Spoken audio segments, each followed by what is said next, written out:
Hey, what's up, world? I'm Sway, and this is what people love about hip-hop. It's the bravado-fueled tradition of MCs battling it out with words. It's been a part of the tradition of hip-hop since day one, and it's what helps sets rap apart from other forms of music. So whether you're a hip-hopper, a sports fan, or a pro wrestling fan, everybody loves a good grudge match. And for the next half an hour, we're going to take a look at one that's turning out to be a classic. Now, since September the 11th, New York has been in a pretty strange place. And now there's finally signs that everything is getting back to normal. People are free to feud again, like the war of words between two of the city's biggest music stars, the king of Brooklyn's Marcy Projects, Jay-Z, versus the poet of Queensbridge, Nas. Now, it's a battle that's the latest in the tried and true tradition of hip-hop, and as you're about to see, as competition often does, it brought out the best lyrically between Nas and Jay-Z. It's a ill lyrically war right now. I think Jay on top right now. I'd like to hear some more. Eat the joint.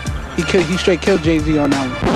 Hold up. Just how did this legendary battle erupt? The fuse was lit at New York's radio station Hot 97's 2001 Summer Jam. The long-festering rivalry between Jay-Z's Rockefeller camp and QB's finest blew up on stage when Jay debuted The Takeover. He starts doing the Takeover. No one knew what that song was, all right?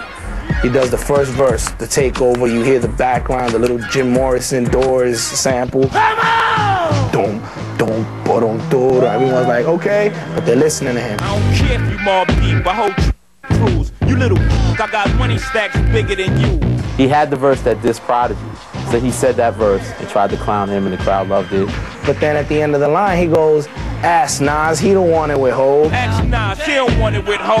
No. The crowd went crazy, like, whoa, wait a minute. Oh, it's like, okay, now it's on. At that point, Jay-Z finally acknowledged that he doesn't like Nas, that there's a conflict with Nas, and he said it. Nah, I wasn't surprised by Jay at the Summer Jam. He knew that this is a point in his life where he can make himself official. That was a big step for hip-hop, no matter who he dissed or whatever, and that's good. Good, but not over. Boom.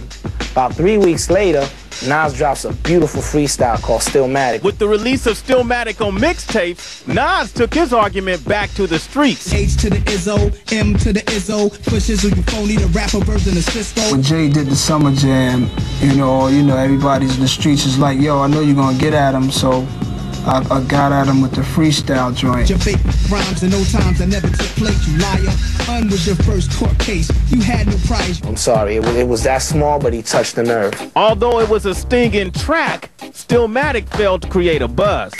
When Takeover was released on Jay's Blueprint album, his new verse responded to Stillmatic and made the opening blow at Summer Jam seem like a tap. Had a spark when you started, but now you're just garbage. Fell from top 10 to not mention at all. He comes at Nas hard from all angles. He comes at it from the perspective of like, from a fan, kind of. Like, you know, like, your last album was, he broke it down, how Nas fell off. If I was to get at somebody on that level, I gotta make sure I come with my best. Smart enough, Nas. 4 albums in 10 years.